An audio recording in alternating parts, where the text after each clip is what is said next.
중심하여 참회 기도를 드리심으로 주일 예배 주님 앞에 드립니다. 함께 기도합니다.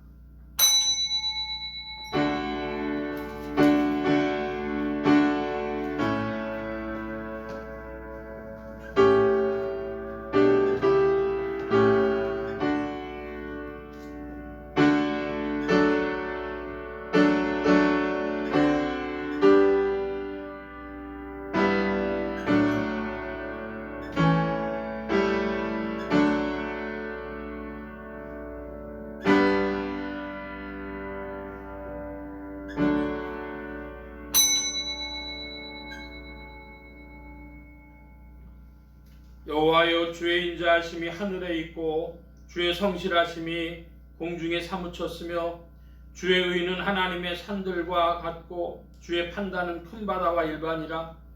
여호와여, 주는 사람과 짐승을 보호하시나이다. 하나님이여, 주의 인자하심이 어찌 그리 보배로우신지요. 인생이 주의 날개 그늘 아래 피하나이다. 저희가 주의 집에 살진 것으로 풍족할 것이라. 주께서 주의 복락의 강수로 마시우시리이다. 대저 생명의 원천이 주께 있사오니 주의 광명 중에 우리가 광명을 보리이다. 아멘. 긍휼이 풍성하신 아버지 하나님, 저희가 죄인 되었을 때에 저희를 구속하셨고 주의 품을 멀리 떠나갔을 때에도 오래오래 참아주셨으며 스스로 돌이킬 수 없을 만큼 깊은 수렁에 빠졌을 때에 강한 팔로 건져 인도하사 하나님의 자녀 되게 하시고 대속하사 주의 거룩한 백성 되게 하신 놀라운 은혜에 감사를 드리옵나이다. 그 크신 은혜를 생각하면 늘 감사와 찬송뿐이오나 은혜를 저버리고 살며 은혜의 열매 없이 사는 저희들을 돌아보면서 부끄러운 마음, 두려운 마음으로 참회의 기도를 드리옵나이다. 하나님 아버지, 불쌍히 여겨주시옵소서.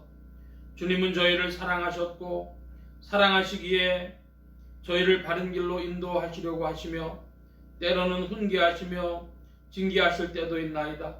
이 모든 것이 사랑이건만 또 사랑 아닌 것이 하나도 없건만 버려진 자인 것처럼 나만이 완전히 심판받고 저주받은 자인 것처럼 항상 하나님 앞에 절망하며 또 주님마저 원망할 때가 많았음을 자복하오니 주여 불쌍히 여겨주시기를 기도하옵나이다. 사랑 가운데 살면서도 사랑을 깨닫지 못하며 오직 은혜로 살면서도 스스로 사는 자인 것처럼 착각하고 항상 주님의 은혜를 저버리며 주님의 마음을 아프게 한 모든 죄를 자복하오니 주여 불쌍히 여겨주시기를 기도하옵나이다. 하나님 아버지, 용서받고 살면서도 용서할 줄 모르며 오늘도 용서를 구하면서도 용서에 인색하고 의와 진리를 따라 살아가야 할 사람들이 불의를 따라 살기도 하며 하나님의 말씀을 때때로 듣고 깨달으면서도 말씀과 역행하며 사는 모든 죄를 자복하오니 주여 불쌍히 여겨주시옵소서. 선한 일을 게을리하며 하나님의 뜻을 외면하기도 하며 성령의 감화마저 소멸하고 산 게으르고 나태한 죄를 자복하오니 주여 불쌍히 여겨주시옵소서. 지금은 하나님과 나만이 하는 죄를 생각하며 묵묵히 참회의 기도를 계속합니다.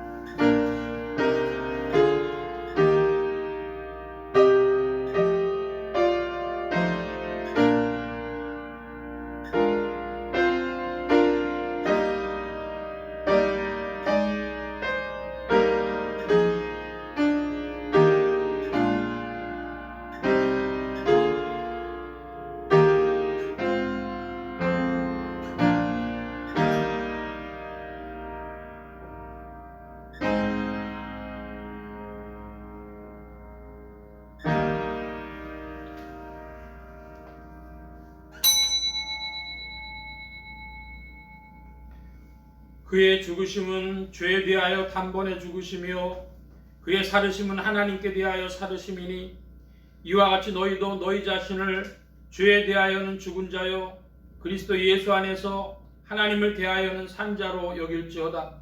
그러므로 주 예수 그리스도 안에 있는 자에게 결코 정죄함이 없느니라. 아멘. 기립하셔서 57장 찬송합니다.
이 안식 지킴으로 세금에 입어서 영원히 쉬는 곳에 다 올라갑시다.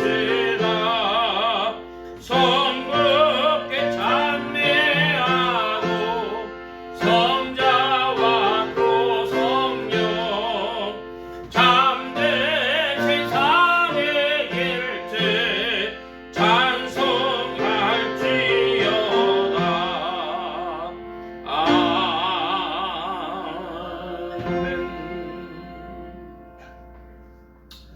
성시교도 교동문제 41번입니다.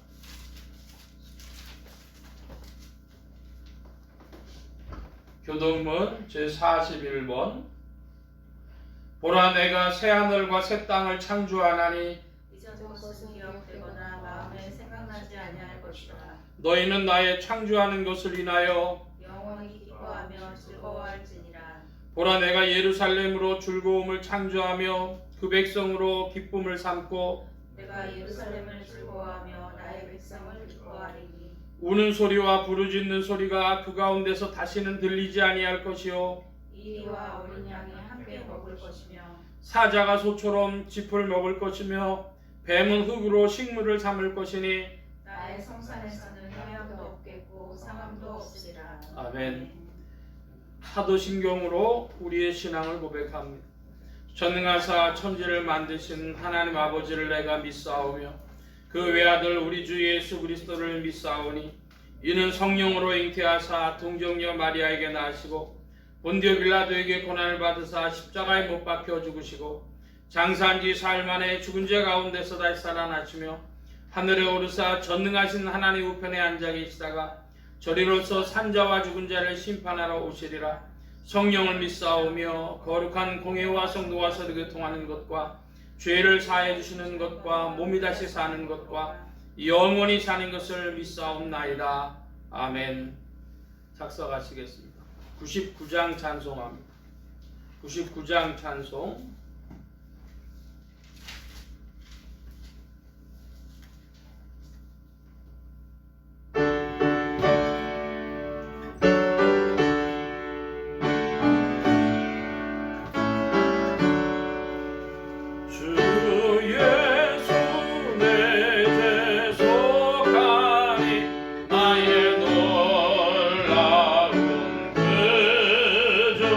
나 구원하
101장 찬송, 101장 찬송 함께합니다.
이 시간 우리 함께 합심하여 기도합니다. 주보 맨 뒤에 기도의 공동체란을 봐주시기 바랍니다.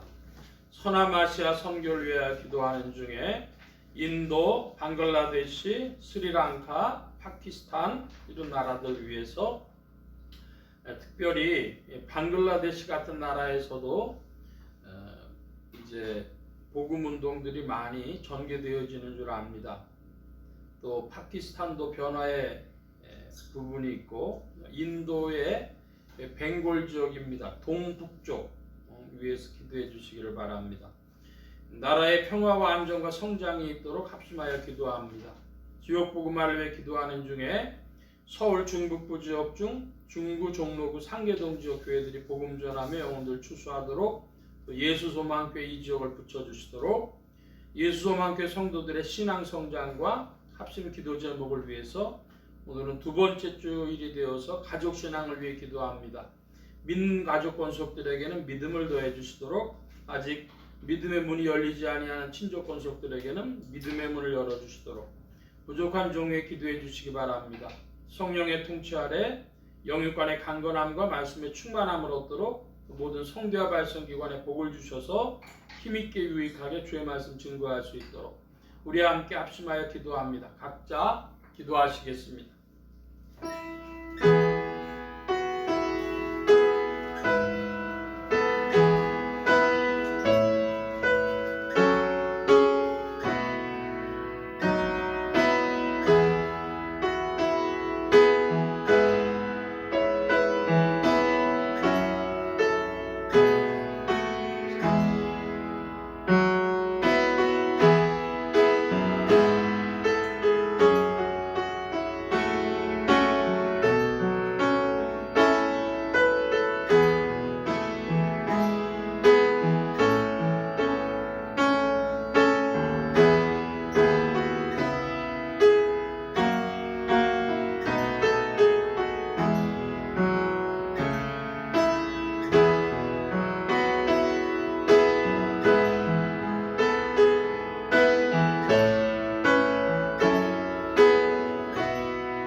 만복의 근원 되신 하나님 감사합니다.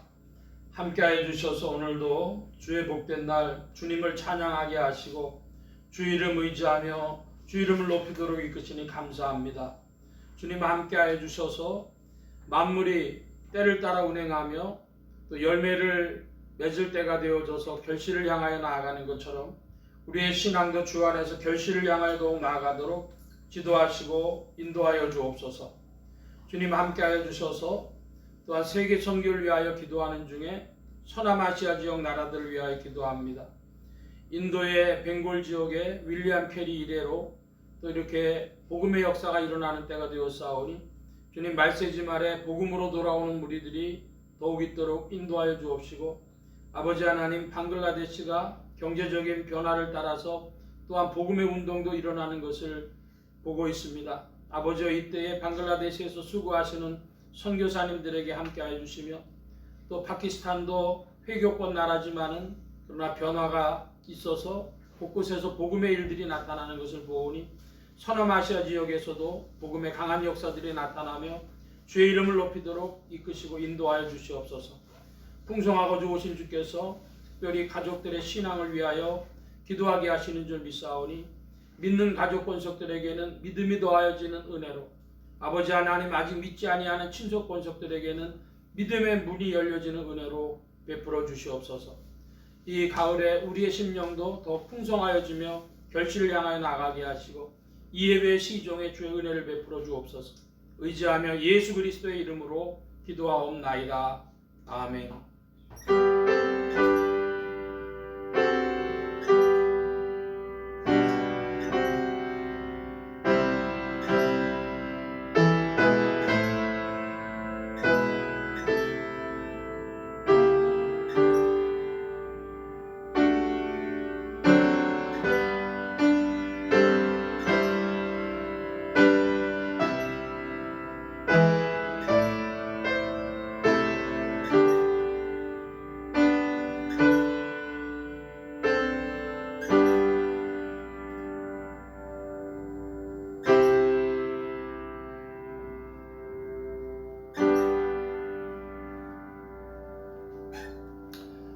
우리에게 주신 하나님의 말씀 요한복음 제5장 1절로 47절까지의 말씀입니다.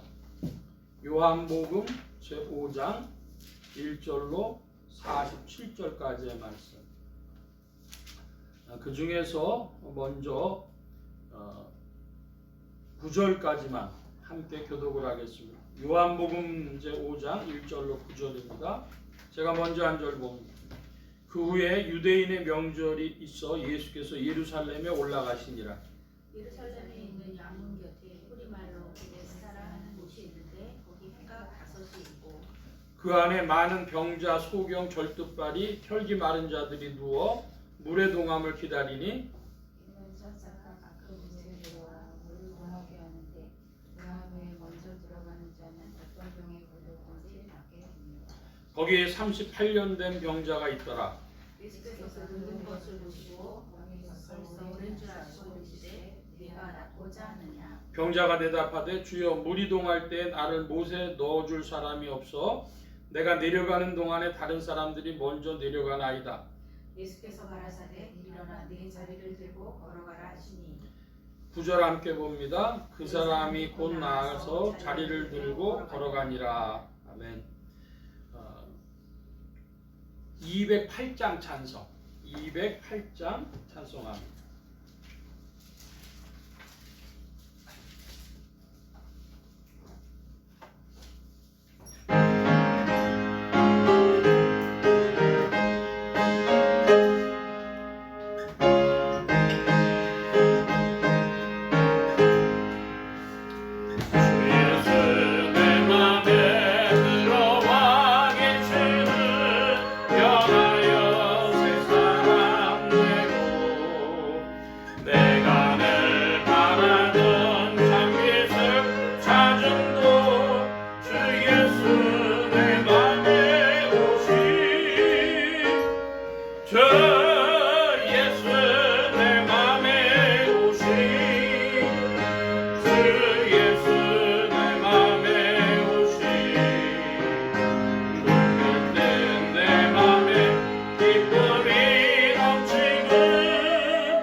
복의 근원 되신 하나님 감사합니다.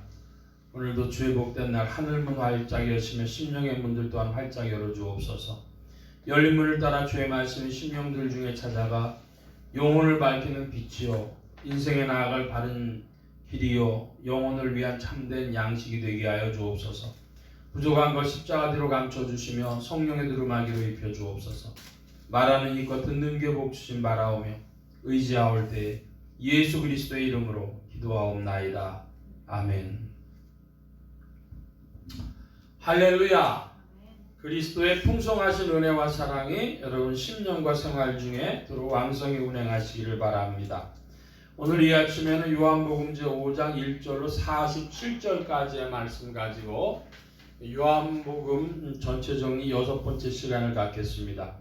하나님의 권능으로 죽음에서 부활하신 예수 그리스도는 죄와 죽음과 저주 가운데 있는 인생들에게 의와 생명과 복의 근원이 되셨습니다. 이 예수 그리스도를 세상의 구주요 나의 주님이요 만유의 주제로 마음에 모시어 영접하는 자에게 성령님께서 내주동행 역사하셔서 그리스도를 섬기며 따르며 순종하는 자들에게 의와 생명과 축복이 실제가 되게 하십니다. 이 예수 그리스도는 38년 된 병자를 고치신 분이시요 그리스도의 말씀과 그리스도를 믿는 자들을 사망에서 생명으로 옮기시는 분이시요 세례 요한과 달리 스스로 영원한 빛이신 분이십니다. 오늘 말씀의 중점입니다. 우리 예수소망교회 비전을 좀 살펴보는데요. 오늘은 10월의 둘째 주가 되어져서 성도의 신앙 고백하는 것이 있습니다. 제가 번호를 부르면 그 내용을 좀 읽어주시기 바랍니다. 예수소망교회 성도의 신앙 고백 1. 그리스도는 거룩한 행복의 근원이시다. 2. 예수소망교회는 거룩한 행복의 비전이 역사하는 교회다. 3. 예수소망교회는 거룩한 행복의 전파를 위하여 존재한다. 4. 우리는 거룩한 행복이 사람을 변화시킨다는 것을 믿는다. 5. 우리는 거룩한 행복의 전도자들이다. 예. 저는 제가 무슨 얘기를 할 때 가장 잘 쓰는 얘기가 그런 것 같아요. 광에서 인신난다 그런 말을 제가 가만 보면 제일 많이 쓰는 것 같은데 그 광이 넉넉하면 사람들이 인심이 후해지죠. 다른 게 다 잘 좋게 됩니다. 우리는 거룩한 행복이 사람을 변화시킨다는 걸 믿는다 그랬는데 자기가 행복한 사람이면요 다 좋은 데로 가요. 좋은 일을 하고 좋은 말을 쓰고 좋은 결정들을 내립니다. 여러분은 무엇보다도 그리스도 안에서 소망과 기쁨이 충만하시길 바랍니다. 예. 소망 충만, 기쁨 충만, 감사 충만한 사람, 행복한 사람들의 그런 느낌들이죠. 그러면 사람들이 남한테도 잘하고 좋은 결정을 하고 좋은 길로 나갈 줄 압니다. 거룩한 행복이 사람을 변화시킨다는 것을 믿는다. 그리스도 예수로 말미암아 여러분의 광에 기쁨과 소망과 감사가 충만하시기 바랍니다. 자, 오늘은 지난주에 말씀 잠시 보고 이제 지난주에 4장 주로 봤는데요. 4장의 이야기는 이것입니다. 제일 대표적인 것이 수가성 여인이었는데요. 운물가의 여인. 운물가의 여인처럼 난 구했네. 헛되고 헛된 것들을. 그럼 복음성에 나오는 바로 그 우물가 여인입니다. 우물가 여인이 세 개의 문제를 크게 가지고 있었어요. 하나는 노동의 문제, 또 하나는 윤리의 문제, 또 하나는 종교의 문제였습니다. 노동의 문제라는 것은 하루하루 살아가기가 너무 힘들어요. 일을 너무 많이 해야 돼. 딴 사람 쉬는 시간에요. 그 때야 끝에 그 중동 지방에서는 점심때 12시에서 2시까지는 아무도 나돌아다니질 않는 건데 그 새에 가가지고 물을 기러 와야 돼요. 제일 뜨거운 때. 노동의 문제가 있고 이 여인은 남편이 여럿 있었어요. 그러니까 사회적인 지탄을 받고 이런 것 때문에 윤리적인 고통이 있었습니다. 그리고 또 종교적인 문제가 있었는데 사마리아 여인이었어요. 그래서 어디 가서 예배를 드려야 하나님께 정말 예배 드리는 것이냐, 정말 믿는다는 게 뭐냐, 이런 질문을 가지고 있었어요. 그래서 예루살렘 성전에 가서 예배 드려야 됩니까? 그렇지 않으면 그리심산에서 축복산에서 예배 드리면 됩니까? 뭐 그런 문제 다 가지고 있었습니다. 약간의 다른 양상이라 할지라도 오늘도 모든 인간들이 노동의 문제, 또 윤리적인 문제, 그리고 종교의 문제 다 가지고 있죠. 먹고 사는 문제가 노동의 문제죠. 거기에 다 휩싸여 있는 인생인데 주님은 그러한 우리를 알고 계십니다. 그래서 찾아오신 거예요. 그래서 주님께서 그 여인의 이야기를 쫙 듣고 그 여인이 자기 속내를 안 드러내려고 하죠. 그랬더니 주님이 콕 찌르신단 말이에요. 네 남편 데려와라. 그러니까 우리의 어떤 양심의 고통이나 뭐 이런 걸 통해 가지고 주님이 주 앞으로 나오도록 우리를 다루시는 겁니다. 그 일을 통해서 이 여인이 뭐를 했냐? 물동이 버려두고, 한번 따라하십시다. 물동이 버려두고. 예, 이건 너무 놀라운 일이에요. 중동 지방에서 물이 제일 귀해요. 먹고 사는 문제 중에 물처럼 거기 귀한 게 없는데 물동이 버려두고, 그러니까 참으로 예수 그리스도가 자기 인생과 맞부딪히게 되어지면 우리는 다 먹고 사는 문제, 양심의 고통의 문제, 뭐 영적인 문제 다 가지고 있지만, 그러나 물동이 버려 오늘의 삶의 문제를 뛰어넘을 정도로 그런 변화가 생겨버리는 것이죠. 그래서 가끔가다 만나면 이런 애들이 있어요. 대학교 때 친구인데 야 예수 믿느라고 너 힘들겠다 이러면서 조롱을 하고 웃기던 친구인데 한참 만에 만나보니까 예수 잘 믿어요. 그래서 야 너 예수 믿느라고 너도 힘들겠다 그랬더니 그 친구가 웃어요.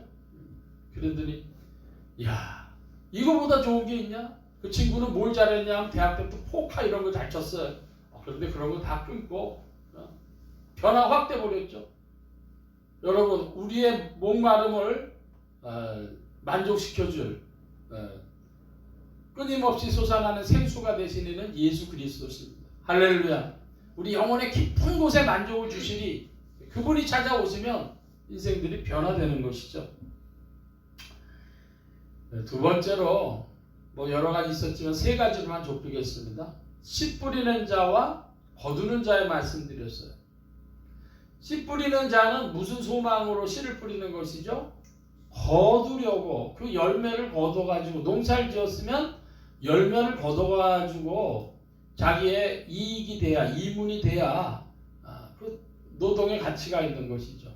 이제 가을이 됐는데 우리나라에서 그 농사꾼들이 그래도 제일 농부들이 많이 하는 일 중에 논이 들어가 있죠. 논농사, 벼를 이제 추수해야 될 그런 일들입니다. 자기가 뿌리고 자기가 거두죠. 이게 1년짜리예요.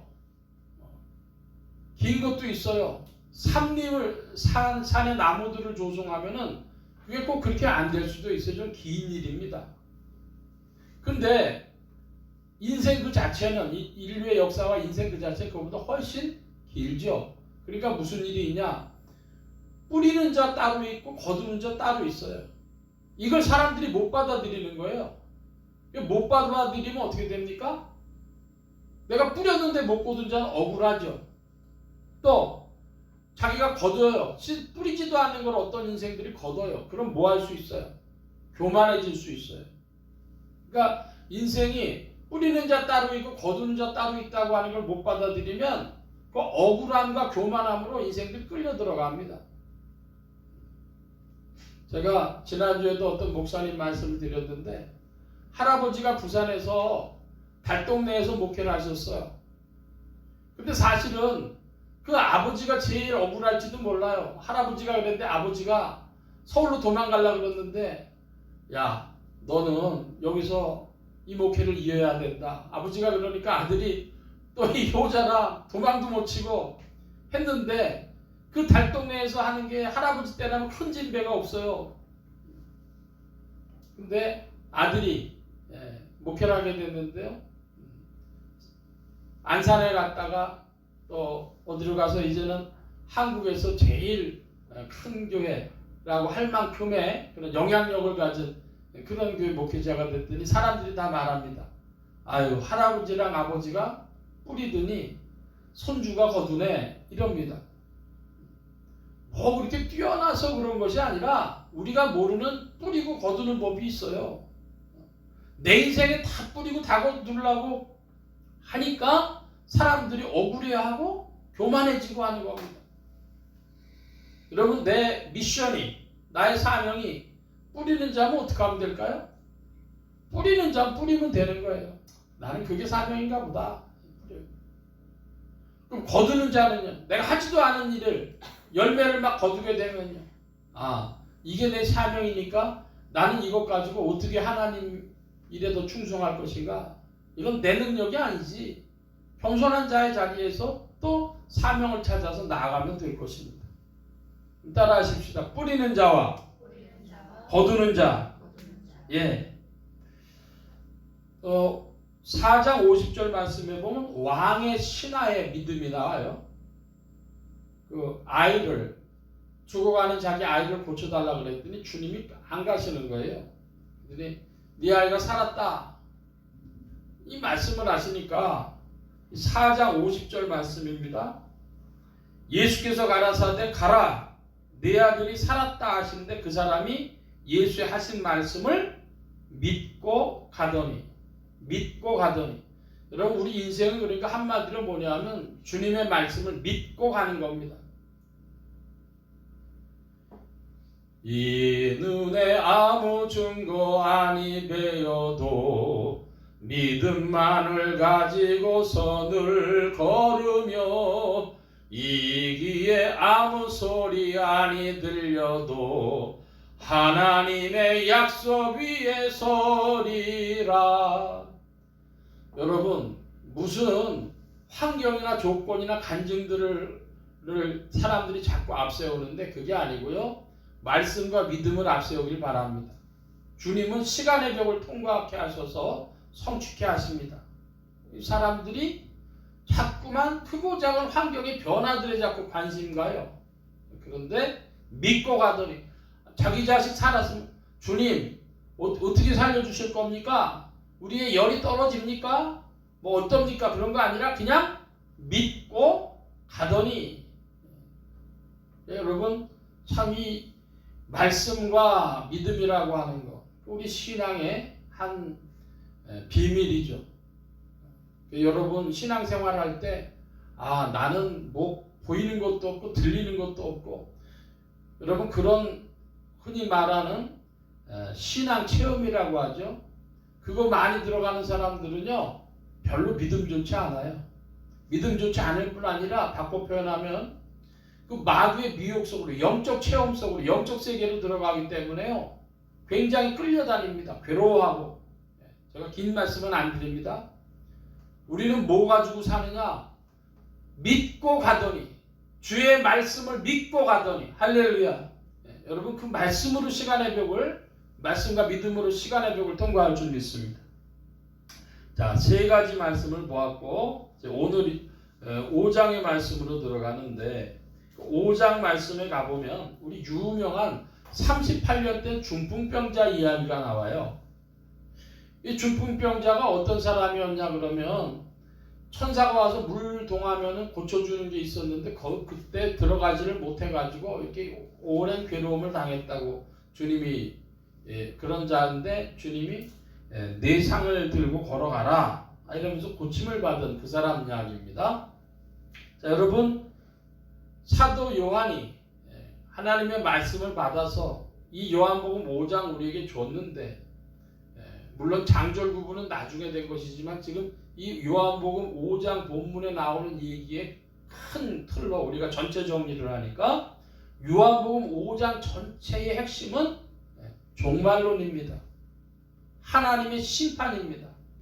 조금 전혀 다른 얘기, 뭐 병자 고쳐주는 얘기라고 생각하시면은 매우 제한적입니다. 그거보다 훨씬 큰 얘기가 포함되고 있어요. 자, 먼저 이 사람이 어디에서 만났냐 그러면은 어디 있었냐 그러면 베데스다라고 하는 곳인데요. 여러분 베데스다가 무슨 뜻입니까? 베데스다는 자비의 집이라 그런 뜻을 가지고 있어요. 자비의 집. 베트로 시작하는 단어 여러분 아시는 거 혹시 있습니까? 베데스다 말고 베스로 시작하는 단어 창세기 유명하죠. 베델이 뭐예요? 하나님의 집. 이게 베트라고 하는 게 집이란 말이에요.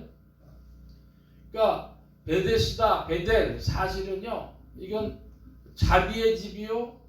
즉 그 말은요 하나님의 세계, 하나님의 집이라고도 할 수 있어요. 거기에 왔는데 어떤 사람들이냐면 병자들이 죽이 있습니다. 3절을 잘 보시면요 3절 끝에 물의 동함을 기다리는 그 앞에 가로가 돼 있어요. 그래가지고 4절 끝까지 어떤 병에 걸리든지 낫게 되미로라 이 구절이 들어가 있습니다. 가로로 묶였어요. 가로로 묶였다는 건 뭘 얘기를 하는 것이죠? 우리가 가지고 있는 건 이 번역본 책이고 번역본에 그 출처가 되어지고 있는 사본 그 사본들끼리 중에 어떤 사본에는 이게 들어가 있고 어떤 사본이 이게 빠져 있더라는 거예요. 자 그러면 우리는 지금 다 인쇄의 시대를 살고 있기 때문에 인쇄지만은 전에는 다 뭐죠? 필사본입니다. 손으로 쓰는 거란 말이에요. 그러니까 손으로 쓰는 거에서 많은 이런 오차가 생겼다고 그러는데 그러면 어쨌든 사본이 되려면 뭐가 있어야 돼요? 카피를 하려면 원본이 있어야 되잖아요. 질문. 이 지구상에 성경의 원본이 있어요? 없어요? 없습니다. 그게 지금 문제인 거지. 근데 왜 성경에 원본이 없을까요? 하나님이 없애신 거예요. 왜 없애셨을까요? 그 성경책 있으면 그게 우상 중에 우상일 겁니다. 하나님이 성경 원본은 감춰두셨고 사본만 내려오는데 이 사본에서 어디는 보니까 이게 들어가 있고 어디는 없더라 이겁니다. 가로로 친 건 주로 어떤 상황이냐 그러면 권위가 있는 본문들 그 복사본 중에서도 사본들 중에서도 필사본 중에서도 굉장히 권위를 인정받는 쪽에 없어요.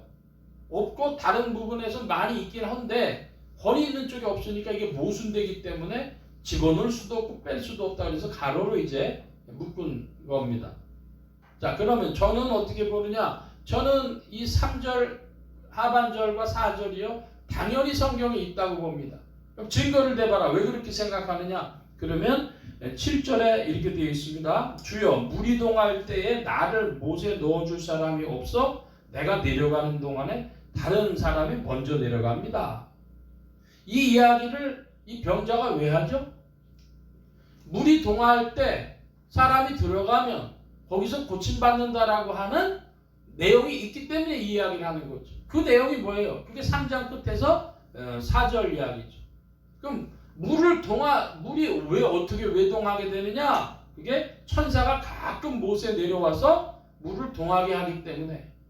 한번 따라 하십시다. 천사는 능력이다. 예, 여러분 성경을 볼 때요 간단하게 천사 능력인 걸 아시기 바랍니다.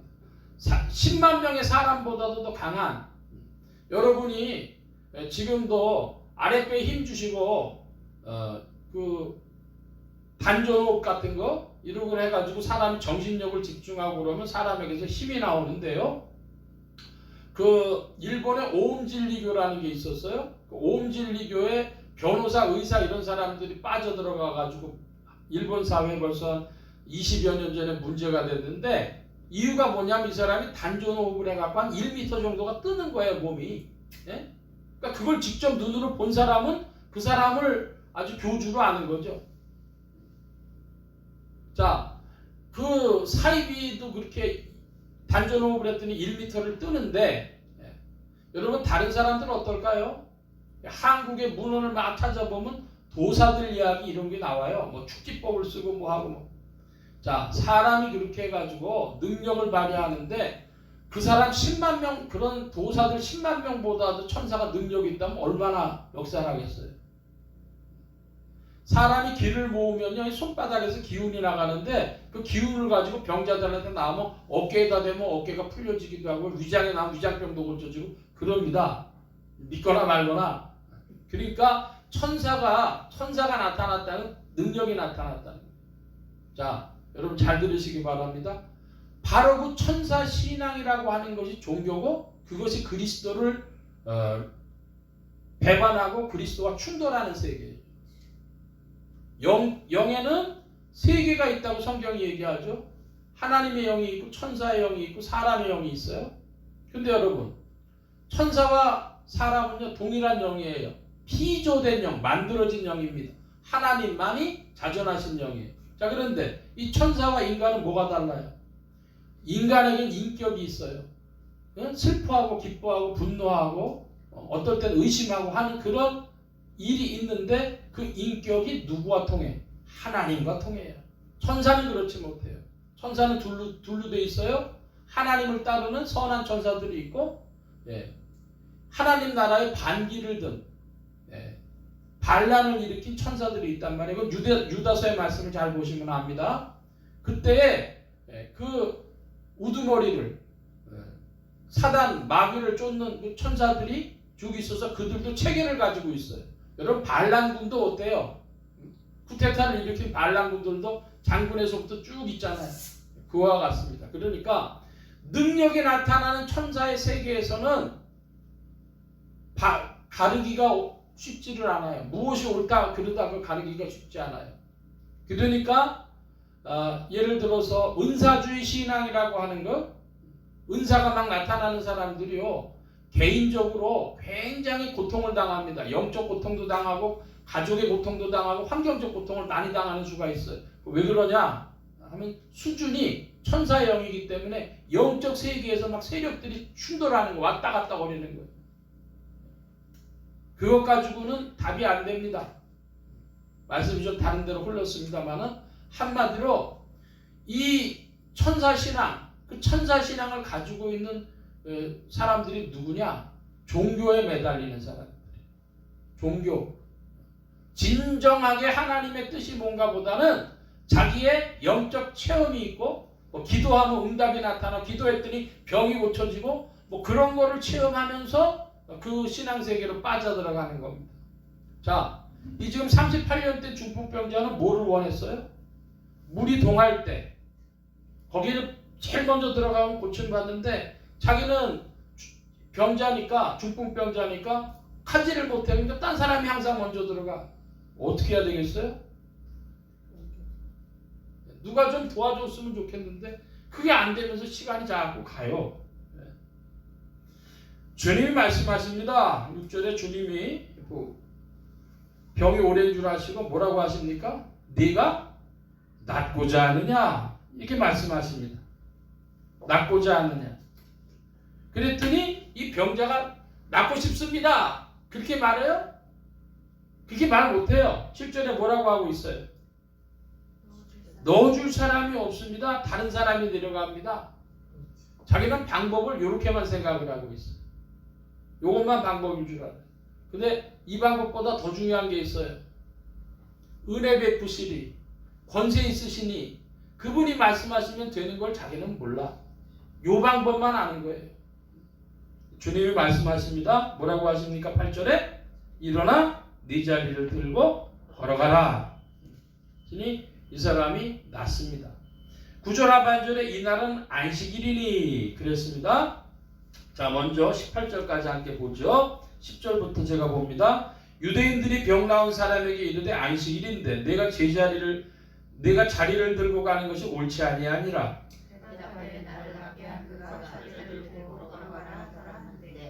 저희가 묻되 너더러 자리를 들고 걸어가라 한 사람이 누구냐 하되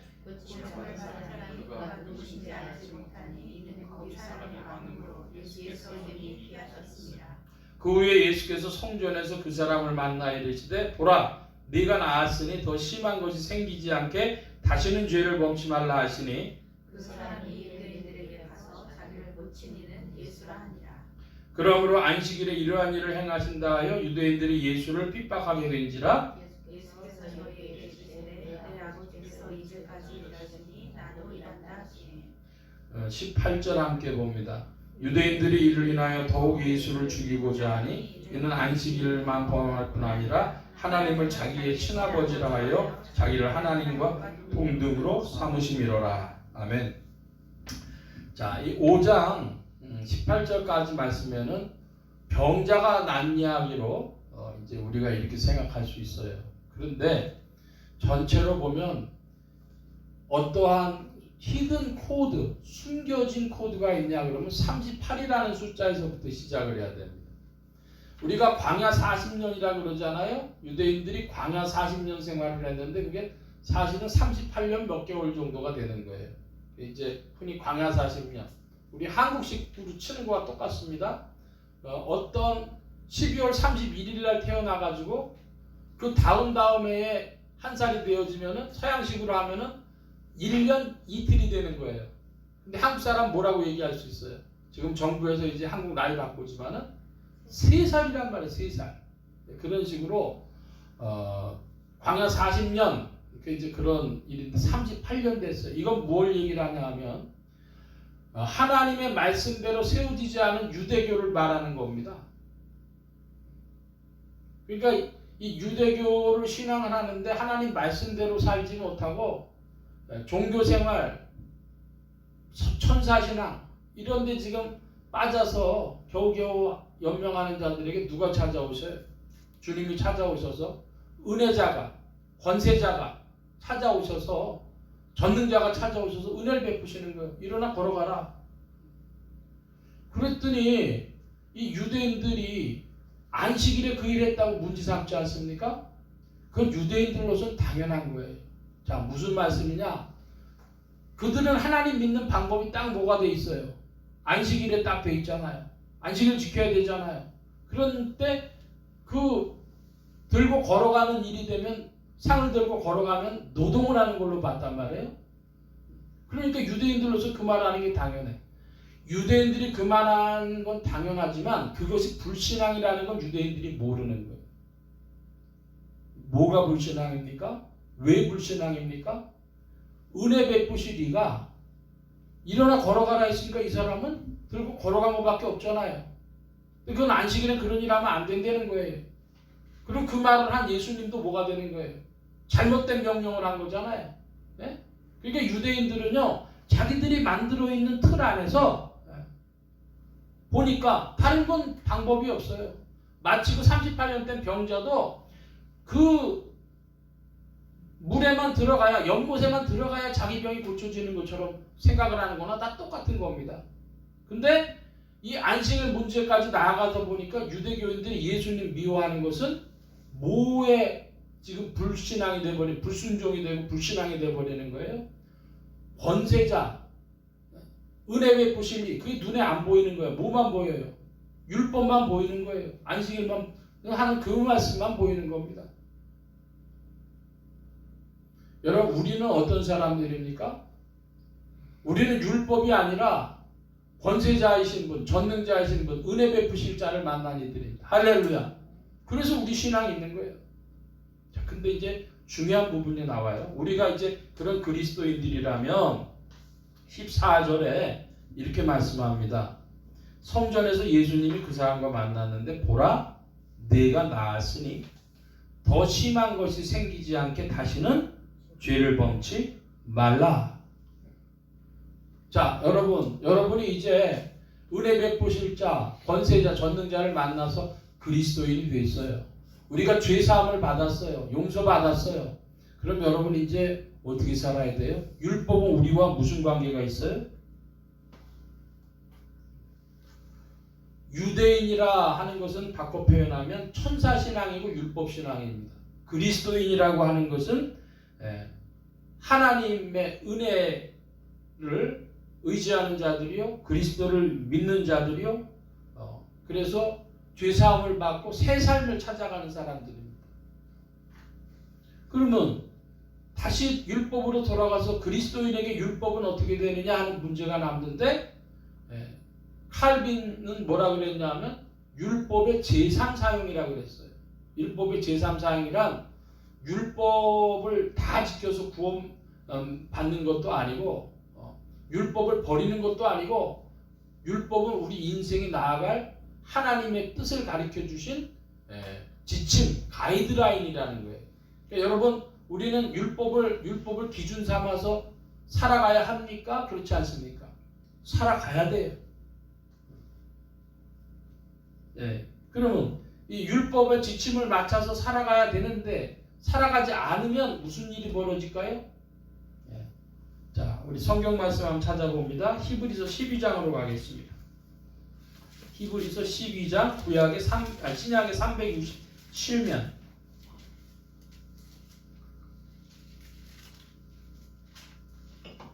367면 5절로부터 10절까지만 저와 여러분이 교독을 합니다. 히브리서 12장 신약 367면 5절로 10절. 5절 제가 봅니다. 또 아들들에게 권하는 것 같이 너희에게 권면하신 말씀을 잊었도다. 일러스되 내 아들아 주의 징계하심을 경히 여기지 말며 그에게 꾸지람을 받을 때에 낙심하지 말라. 주께서 그 사랑하시는 자를 징계하시고 그 받으시는 아들마다 채찍질하심이니라 하였으니 너희가 참으면 징계를 받기 위함이라. 하나님의 아들과 같이 너희를 데려가시나니 어찌하여 나가 징계하지 않는 자들이 있으리요. 징계는 다 받는 것이오늘 너희에게 없으면 사생자여 참아들이 아니니라. 또 우리 육체의 아버지가 우리를 징계하여 또 공경하였거든. 하물며 모든 영의 아버지께서 더욱 공경하여 살려 하지 않겠느냐. 10절 함께 봅니다. 저희는 잠시 자기의 뜻대로 우리를 징계하였거니와 오직 하나님은 우리의 유익을 위하여 그의 거룩하심에 참여케 하시느니라. 아멘. 율법, 구약에 하나님이 제시하신 이 율법은 모든 영의 아버지의 징계의 기준입니다. 모든 영의 아버지 하나님이십니다. 모든 영의 아버지라 그랬을 때는 이것은 죽을 자들이 아니라 살 자들, 하나님 앞에 산 자들, 그들을 이야기해요. 그것이 징계의 기준이에요. 이유는 무엇입니까? 그렇게 하시는 이유는 10절에 나와 있죠. 오직 하나님은 누구를 뭘 위해서? 우리의 유익을 위해서 그의 거룩하심에 참여케 하시느니라. 자, 그러니까 여러분 어떤 사람들이 있냐면요, 나는 믿었기 때문에 다 죄 용서 받았습니다. 더 나가서 나는 무슨 죄를 져도 그리스도 안에 있기 때문에 죄인이 아닙니다. 그리고 다른 사람 마음 아프게 해놓고는요, 우리 밀양이라는 영화가 있었는데요, 다른 사람 잘못하고 하나님은 다 날 용서하셨습니다. 당신도 편하게 사시오. 그 얘기를 하니까 피해자가 미쳐버리잖아요. 네?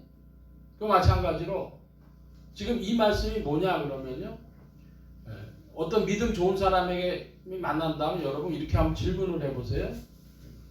그래서 요즘 징계는 어떻게 받고 계십니까? 그럼 되는 거예요. 나는 무슨 죄 다 용서받았습니다. 나는 하나님의 자녀입니다. 그래서 요즘에 징계는 어떻게 받고 계십니까? 징계는 왜 받는 거예요? 하나님의 거룩하심에 참여케 하려고 하고 우리의 유익을 위한 것인데, 그 징계의 기준은요, 하나님이 제시하신 인생의 가이드라인, 지침인 율법이, 계명이 지침이에요. 자, 여러분 질문합니다. 하나님이요, 그 잘못된 일이 있으면 징계를 하시는데, 여러분이 자기 자신을 스스로 살펴보니, 반성을 해보니 하나님의 계명에 부합하지 않는 생활하고 있어요. 그럼 여러분 어떻게 하셔야 돼요? 어떻게 하셔야 돼요? 두 가지입니다. 하나님이 징계하시기 전에 금방금방 징계를 안 하셔요. 시차가 있어요. 그러니까 징계가 오기 전에 여러분 뭐 하셔야 돼요? 뭐 하시면 회초리 덜 맞겠어요? 아유, 잘못했습니다. 그게 참회죠. 예? 참으로 깨닫고 회개하는 거죠. 그 참회의 심령을 갖는 것이 중요해요. 두 번째, 하나님이 회초리를 치실 때는 어떻게 해야 돼요? 감사합니다 하셔야 돼요. 그러니까 믿는 신자는 뭐 해야 돼요? 참회와 감사, 그것으로 하나님의 거룩하심에 참여되고, 그것은 우리에게 불필요한 일입니까? 유익입니까? 우리의 영혼을 위하여, 우리의 영혼이 참으로 존귀한 것이라면 우리의 존귀한 영혼을 위하여 참으로 유익한 일이라 이것입니다. 이 사람들이 이 부분에 대해서 조금 쉽게들 보시는 거죠. 자, 이번에 좀 서둘러서 다시 이제 요한복음으로 돌아갑니다. 요한복음 5장 19절로부터 29절까지를 보겠습니다. 서둘러서 읽어봅니다. 제가 19절 봅니다. 그러므로 예수께서 저희에게 이르시되 내가 진실로 진실로 너희에게 이르노니 아들이 아버지 하시는 일을 보지 않고는 아무것도 스스로 할 수 없나니 아버지께서 행하시는 그것을 아들도 그와 같이 행하느니라. 아버지께서 아들을 사랑하사 자기의 행하시는 것을 다 아들에게 보이시고 또 그보다 더 큰 일을 보이사 너희로 기이히 여기게 하시리라. 아버지께서 죽은 자들을 일으켜 살리신 같이 아들도 자기의 원하는 자들을 살리느니라. 아버지께서 아무도 심판하지 아니하시고 심판을 다 아들에게 맡기셨으니 이는 모든 사람이 아버지를 공경하는 것 같이 아들을 공경하게 하려 하심이라. 아들을 공경치 아니하는 자는 그 일을 보내신 아버지를 공경치 아니하느니라. 내가 진실로 진실로 너희에게 이르노니 내 말을 듣고 또 나 보내신 이를 믿는 자는 영생으로 심판에 이르지 아니하나니 사망에서 생명으로 옮겨지리라. 진실로 진실로 너희에게 이르노니 죽은 자들이 하나님의 아들의 음성을 들을 때가 오노니 곧 이때라. 듣는 자는 살아나리라. 아버지께서 자기 속에 생명이 있음 같이 아들에게도 생명을 주어 그 속에 있게 하셨고 또 인자됨을 인하여 심판하는 권세를 주셨느니라. 그를 기이 여기지 말라. 영혼 속에 있는 자가 다 그의 음성을 들을 때가 오나니 29절 함께 봅니다. 선한 일을 행한 자는 생명의 부활로 악한 일을 행한 자는 심판의 부활로 나오리라. 아멘. 자, 19절로부터 29절 말씀을 서둘러 읽어봤는데요. 핵심 주제가 뭡니까? 심판이라는 거예요. 심판. 그러니까 이 5장 18절까지의 38년 때 죽병자 이야기가 어디 이야기에 이제 빌드업을 한 거예요. 기초를 둔 거예요. 심판을 향해서 심판을 말씀하시기 위해서 하신 말씀이라는 거죠. 예수 그리스도는 심판 권세를 가지고 계신 분이십니다. 27절. 자, 그런데 무덤 속에 있는 자라고 하는 것이 28절에 나와요. 어떤 자가 있냐면 25절에는 죽은 자들이 나옵니다. 죽은 자들이 하나님 음성 들을 때가 나옵니다. 여기 죽은 자들은 영적으로 죽은 자, 하나님 모르는 자들이고요. 무덤 속에 있다고 거론하신 이야기는요. 사람이 육체를 가지고 있다가 영혼과 육체가 분리돼서 죽어서 들어가는 곳이 무덤이죠. 그러니까 살다가 미리 벌써 세상 떠난 죽은 자들 이야기하는 겁니다. 그런 사람들까지를 다 묶어가지고 29절에 보니까 선한 일을 행한 자는 생명의 부활로 악한 일을 행한 자는 심판의 부활로 나오리라. 그러니까 부활은 두 가지입니다. 한번 따라 하십시다. 생명의 부활, 심판의 부활. 그게 있다는 거예요. 그걸 보고 뭐라고 우리는 이야기하냐면 크고 흰 보좌의 심판, 백보좌 대심판. 사람들이 쉬운 말로 최후의 심판이라고 그러죠. 최후의 심판은 사람이 육체와 영혼이 분리돼서 죽어서 무덤에 들어가 있다고 해서 끝난 게 아니고요. 최후의 심판 남아있는 거예요. 그래서 주님께서 무덤 속에 있는 자도 그런 이야기를 하시는 겁니다. 자, 계속해서 좀 서둘러 봅니다. 30절로부터 47절까지 읽어보겠습니다. 제가 30절 봅니다. 내가 아무것도 스스로 할 수 없노라. 듣는 대로 심판하노니 나는 나의 원대로 하려 하지 않고 나를 보내신 이의 원대로 하려는 거로 내 심판은 의로우니라. 내가 만일 나를 위하여 증거하면 내 증거는 참되지 아니하되 나를 위하여 증거하시는 이가 따로 있으니 나를 위하여 증거하시는 그 증거가 참인 줄 아노라. 너희가 요한에게 사람을 보내매 요한이 진리에 대하여 증거하였느니라. 그러나 나는 사람에게서 증거를 취하지 아니하노라. 다만 이 말을 하는 것은 너희로 구원을 얻게 하려 함이니라. 요한은 켜서 비추는 촛불이라. 너희가 이 시기를 빛에 증거이 있기를 원하였거니와.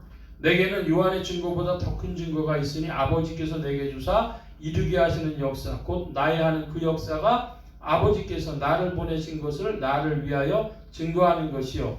또한 나를 보내신 아버지께서 친히 나를 위하여 증거하셨느니라.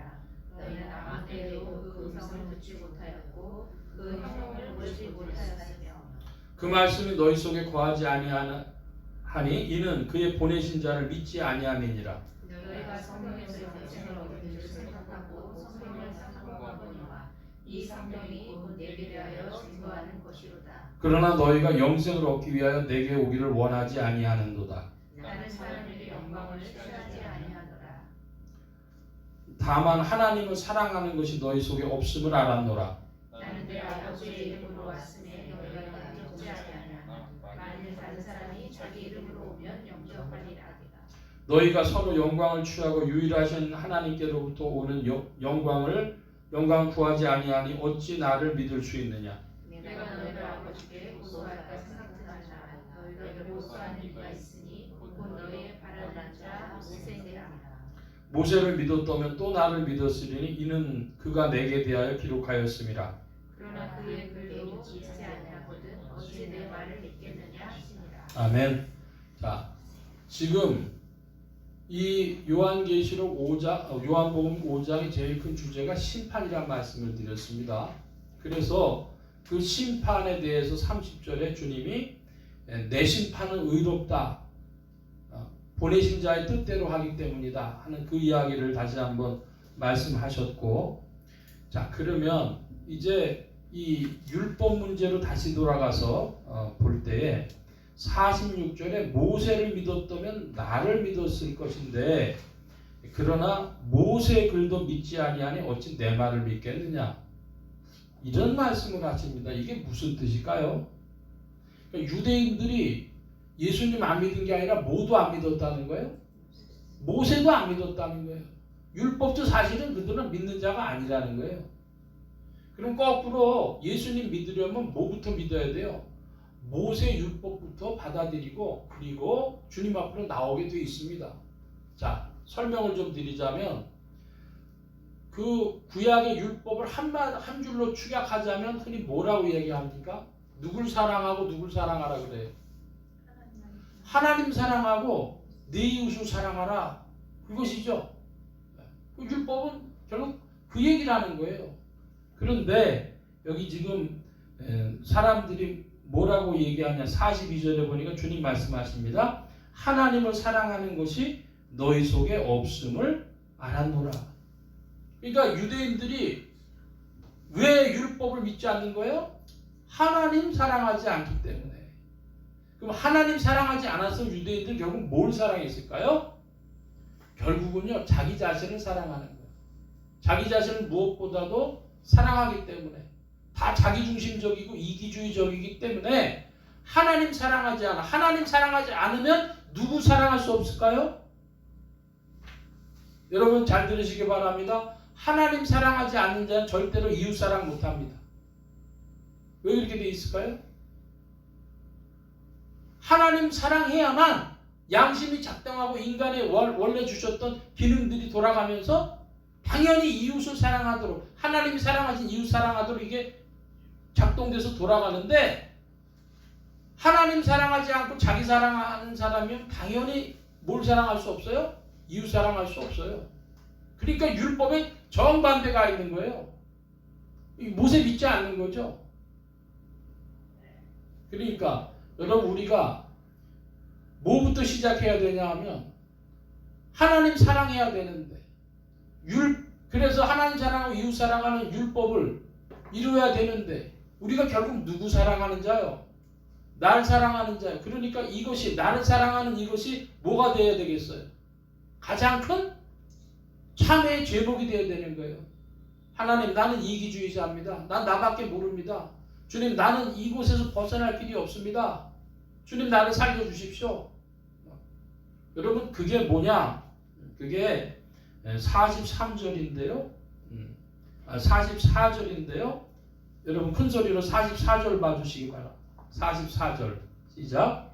너희가 서로 영광을 취하고 유일하신 하나님께로부터 오는 영광은 구하지 아니하니 어찌 나를 믿을 수 있느냐. 예, 주님 믿으려면 뭐를 해야 될까요? 하나님께로부터 오는 영광입니다. 한번 따라 하십시다. 하나님께로부터 오는 영광. 하나님께로부터 오는 영광은 영혼이 빛나는 영광입니다. 영혼이 의로워지고 거룩하여지고 하나님이 일에 참여되고 하나님의 형상을 닮아가는 것인데, 그러려면 뭐 해야 돼요? 그러려면 하나님 사랑하고 이웃 사랑하는 마음이 작동돼야 되는데, 그런 영혼이 되는 것이 인생들의 어려우니까 나는 뭐라는 걸 시인해야 돼. 내가 죄인인 거, 내가 병든 영혼이라는 걸 시인할 때에 우리에게 은혜 베푸시는 38년 된 중풍병자 같은 나를 움직이실 수 있는 주님의 말씀으로 내가 은혜 가운데서 나아가는 것이죠. 주님 말씀하십니다. 가서 다시는 죄를 짓지 말라. 우리가 그리스도 예수 안에 있다고 해서 죄에 안 짓는 자가 됩니까? 누구를 의지해야 돼요? 이제 그리스도의 성령에 의지해서 나를 더욱 지도하여 주십시오. 그리고 여러분이 잘못돼 쓰러졌을 때는요, 또한 참회의 심령으로 나와야 됩니다. 주님은 그 과정을 다 보시고 마지막에 뭐 하실까요? 최후의 심판을 하실 겁니다. 믿기 바랍니다. 오늘 사람들이 예수 그리스도를요, 율법 없는 예수님 만들어버려요. 자기 영혼이 하나님께로부터 오늘 영광을 받고 지게받고 변화되고 그런 거 전혀 몰라요. 저는 언제로 됐다고 생각하냐 그러면요, 한국이 복음이 들어와서 1960년대까지는 그래도 이 구원과 성화의 문제가 주제가 됐어요. 1970년대 이후로 거의 50년입니다. 그러니까 한국교회의 방황의 50년, 간단하게 이렇게 말씀드리면 돼요. 여러분, 우리가 보고 자라난 그런 기독교를 당연한 것으로 여기지 마세요. 한국 기독교 50년의 방황입니다. 이제 그 정리하고 새로운 성경이 말씀하는 신앙으로 가려고 힘쓰는 때가 됐습니다. 믿길 바랍니다. 시간이 급하기 때문에 주님이요, 곳곳에서 이제 말씀 운동 일으키실 거예요. 모세를 믿었다면 나를 믿었으리니 그가 내게 대하여 기록하였음이니라. 그러나 그의 길도 믿지 아니하거든 어찌 내 말을 믿겠느냐. 그러니까 이 신앙의 토대가 없이는요, 그리스도 못 믿습니다. 양심이 없는 사람이 믿을 수 없습니다. 제가 얼마 전에 책을 보다가 조금 더 묵상하게 됐는데요. 그 노노라고 하는 책을 보다 보니까 공자가 이런 말을 합니다. 조문도 석사가의 아침에 도를 들으면 저녁에 죽어도 좋다. 그러니까 그 어떤 소망이 있는 거예요. 인간 영혼에 어떤 소망을 가지고 있는 거예요. 우리는 소망만 하는 게 아니라 우리가 있게 된 것은요, 하나님께로부터 오는 은혜, 하나님께로부터 오는 영광 때문에 우리가 있습니다. 할렐루야. 그러니까 그 영광 때문에 우리를 주님 부르시고 콜링을 하시고, 그래서 우리를 뭐 하시겠어요? 우리 남은 생애 동안 우리를 징계하십니다. 하나님의 그 거룩하심에 참여하도록 우리를 이끌어 가십니다. 여러분, 성령님께 속속히 그 인도하심에 속속히 순종하고 따르시기를 축원합니다. 주님은 그걸 원하시는데 우리는 어디 가 있는 것인가? 보고 싶은 말씀이 있는데 그건 다음 주에 보겠습니다. 세례 요한에 관한 이야기는 오늘 말씀을 정리하고 마치려고 합니다. 38년 된 병자는 병든 유대인들을 예표하며 고침받은 병자는 그리스도인들을 예표한다. 또 두 번째로 그리스도의 말씀과 그리스도를 보내신 이를 믿는 자는 사망에서 생명으로 옮긴 것이다. 셋째로 세례 요한은 켜서 비추는 등불이나 그리스도는 자신이 스스로 영원한 빛이십니다. 이 두 번째, 세 번째 잘 다루지 못했는데요. 오늘은 여기까지 말씀을 보겠고, 소망하는 것은 우리가 요한복음에 나타난 감춰둔 코드, 무슨 말씀을 하시는 것인지, 기적이 아니라 그것보다 더 큰 주제, 더 큰 이야기에 여러분이 귀가 띄어지고 또 눈이 밝아지고 빛 가운데 나아가는 여러분들 되시기를 바랍니다. 성령께서 우리를 이끌어 주실 줄 믿습니다. 할렐루야. 기도합니다. 만복의 근원 되신 하나님, 함께해 주셔서 부족한 인생들에게 은혜를 베푸시고 또 우리를 부르시고 주의 영으로 세상 끝날까지 새롭게 하시는 줄로 믿습니다. 주님을 따라가며 우리의 믿음이 성장하게 하여 주옵시고 주님의 나라에도 참여하는 자 되고 주님의 성품에 참여하는 자요 주의 거룩하심에 참여하는 자가 되어지도록 이끄시고 인도하여 주옵소서. 풍성하고 좋으신 주께서 일하심을 감사드리며 의지하올 때 예수 그리스도의 이름으로 기도하옵나이다. 아멘. 찬송합니다. 458장 찬송하며 봉헌합니다.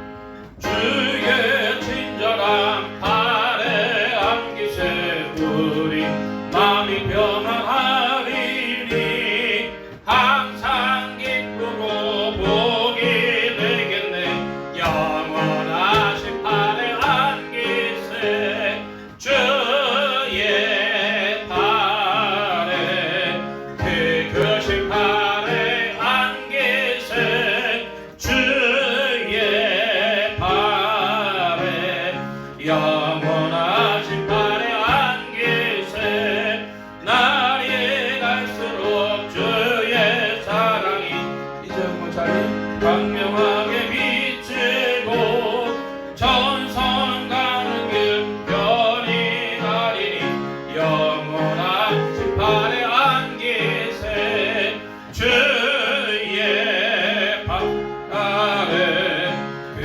크신 팔에 안기세 주의 팔에 영원하신 팔에 안기세 주의 보좌로 나갈 때에 기뻐 장미소리 외치고 겁과 두려움 없어지리니 영원하신 팔에 안기세 아멘.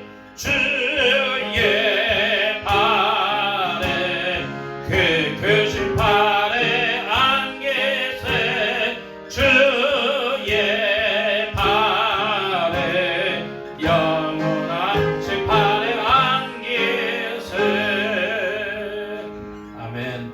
이 시간 우리 함께 기도합니다. 각자 받으신 말씀 붙잡고 기도하시고 성령님 한 주간 인도하여 주옵소서 기도하시기 바랍니다. 소원 기도의 제목 있으신 분들, 아픈 곳 있으신 분들 가슴에 손 얹고 기도하시기 바랍니다. 말씀 받은 영혼들 위해 주의 손길 나타내 주신 줄 믿습니다. 각자 기도합니다.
만복의 근원 되신 하나님 감사합니다.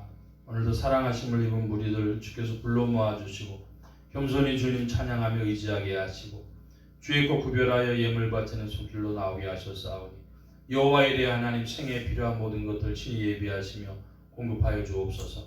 이 예물이 씌워지는 곳마다 하나님의 의가 선포되어지며 하나님의 나라가 확장되게 하여 주옵소서. 온 교회와 성도들로 인하여 주님 영광 받으시며 은혜로 후히 베푸심 의지하올 때 예수 그리스도의 이름으로 기도하옵나이다. 아멘. 교회 소식 전해드리겠습니다. 특별한 광고는 아닐 수도 있지만 하나 말씀드리고 싶은 것은 근자에 보니까 지난 여름에도 생각지도 않은 큰 그 기후 변화나 이런 것들 때문에 자연재해로 고통당하는 사람들이 있고 하다못해 미국의 뉴욕 같은 데도 그런 괴로움 당했는데 전쟁의 소문이 끝나기도 전에 또 전쟁하는 이야기가 이스라엘 이런 데 전쟁은 굉장히 신앙인들의 관심 가는 거거든요. 그러니까 우리 한국도 또 경제적으로도 그렇고 나라를 위해서나 또는 이스라엘을 위해서나 세계를 위해서 여러분 또 기도에 동참하는 여러분들 되시기를 바랍니다. 우리가 나 스스로는 다 짐들이 있어가지고 내 코가 속자다 그렇지만 그것보다도 하나님 하시는 일에 입술을 빌려드리고 동참하기를 소원하면 우리의 짐도 주님께서 들어주실 줄 믿습니다. 여러분 기도에 은혜가 되는 가을 되시기 바랍니다. 다른 광고의 말씀은 길이 빠져서 448장 찬송합니다.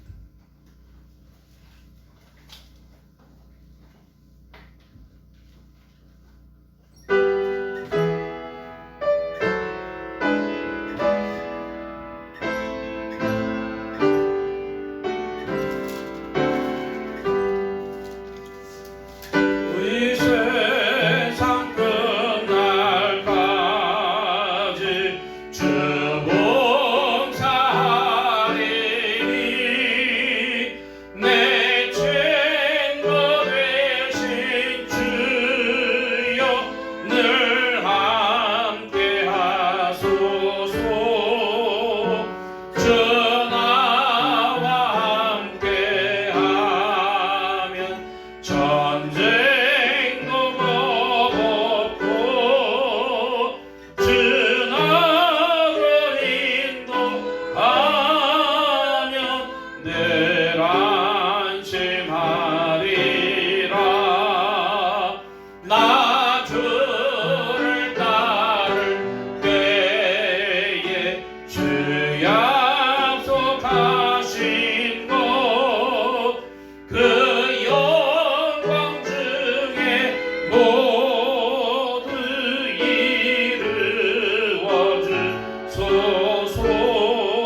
이제는 우리 주 예수 그리스도의 무한하신 은혜와 하나님 아버지의 극진하신 사랑하심과 성령님의 내주교통 역사 충만케 하심이 은혜의 주님께로부터 부르심을 받고 이제 새로운 인생 가운데 성령을 따라 힘차게 더욱 전진하여 마지막 날 주님의 심판대 앞에 설 것을 바라보며 기쁨과 소망과 감사함 중에 날마다 새로운 삶을 걸어가기를 결단하며 사모하는 이 자리에 모인 모든 무리들 머리머리 위에 온라인 예배로 참석하는 심령들 머리머리 위에 이들의 가정과 직장과 생업과 학업과 모든 출입과 만남과 건강 위에 이제로부터 늘 함께 계실지어다.